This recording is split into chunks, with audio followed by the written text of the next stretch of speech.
Thus, the functions and roles that managers have to perform follows a fairly uniform path. The manner in which they implement and exercise these various functions and roles varies from manager to manager. Each manager develops their own particular management style of operating. However, it is possible to see certain common characteristics in management styles exhibited by managers, and as a result, it is possible to group or to classify management styles into specific categories based on these common characteristics. The more centralized the power base, then the greater the span of control. The extent of the span of control can be seen in the organizational chart and the number of managerial levels and the number of managers at each of those levels.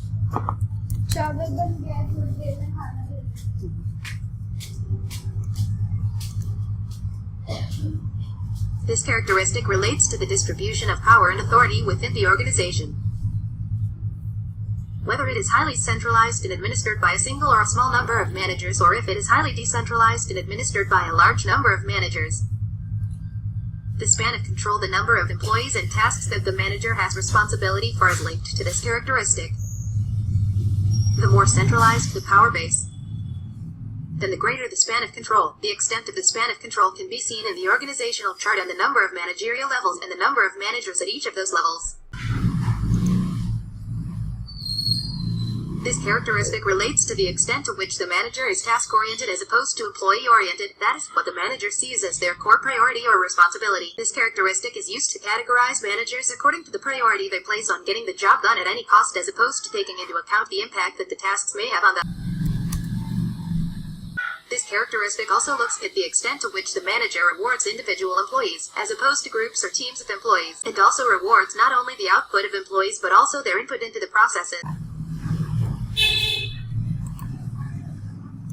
This characteristic relates to the extent to which the manager makes all decisions personally or allows the employees to have some degree of input into the decision-making process. Some managers will make all decisions themselves without any input from employees, and at the other extreme, some managers will allow employees to make all the decisions and will only make decisions in regard to timelines and resource levels and allocations. This characteristic looks at the degree to which the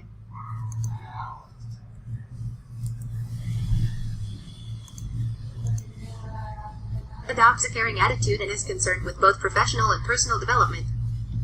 This characteristic relates to the extent to which the manager adopts open communication channels which are used for communicating with other managers and employees as opposed to closed information, giving channels directed downwards from managers to employees. It also relates to the specific mediums used within these communication channels, e.g. memos as opposed to forums and discussion, autocratic, authoritarian, dictatorial, directive, persuasive, consultative, participative, democratic, laissez-faire, free rein. A manager will adopt a specific style and use that style to carry out the tasks and functions associated with their specific job. In some cases, the manager may adopt what is referred to as the contingency or situational approach to their management style. It means that the manager will assess the current situation and then, dependent upon what that situation is, they will adopt a management style that is appropriate to that situation. The type of tasks that have to be performed by the manager and the employees, the level of risk associated with the tasks, and the timeline within which the tasks must be completed satisfactorily. C. Constraints. The environmental factors which might impact on the way that the manager might operate, both the internal and external factors along with the normal daily constraints of time, cost and resources associated with the specific tasks and procedures to be carried out by the manager. C. Culture. The culture of the organization will determine to a large extent the management style that will be exhibited by an individual manager.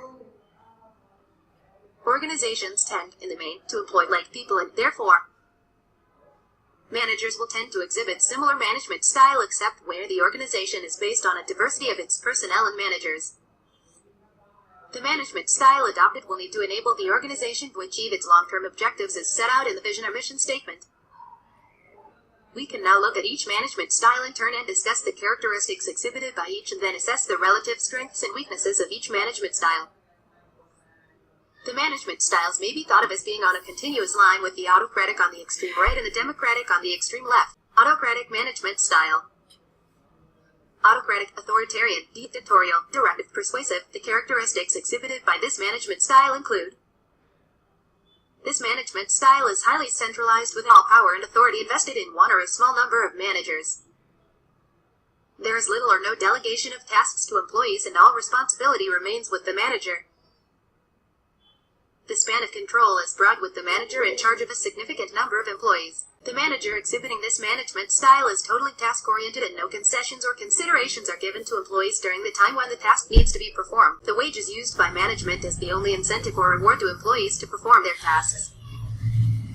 The manager believes that the wage should be the only necessary incentive and that if the employee is not performing to benchmark, then the employee's employment status should be terminated. The manager either believes that the employees do not have the time to assist with the decision-making process as it would distract them from their primary and core tasks, or that they do not have the necessary skills to act in that capacity. Managers are not concerned about the welfare of the employees as they are task-oriented, and any feedback to the employees tends to be negative and reactive.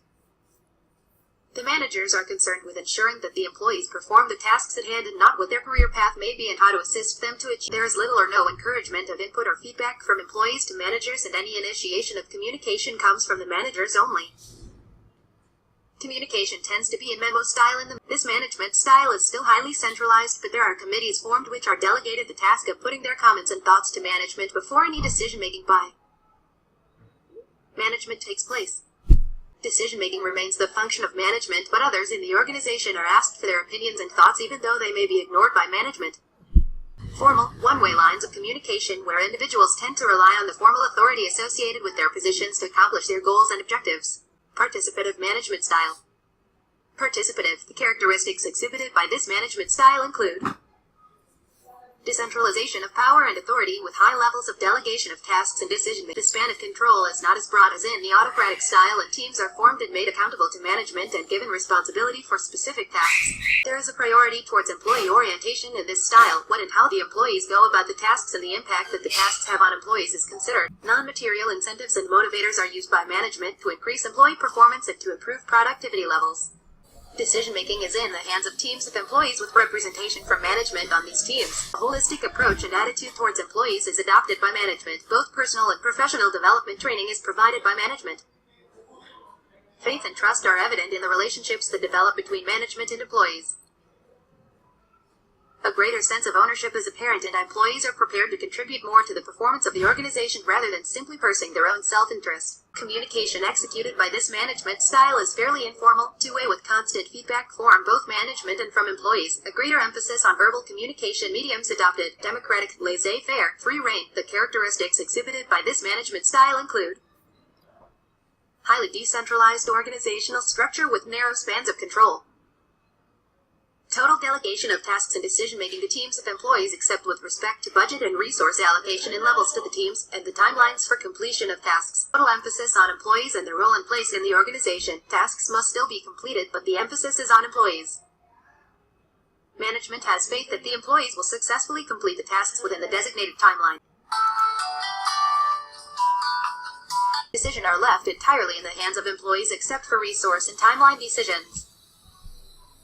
Teams are held accountable for their actions and assume responsibility for all tasks and procedures undertaken. Management has total trust and faith in the employees and does little to interfere in what and how they go about their tasks and procedures.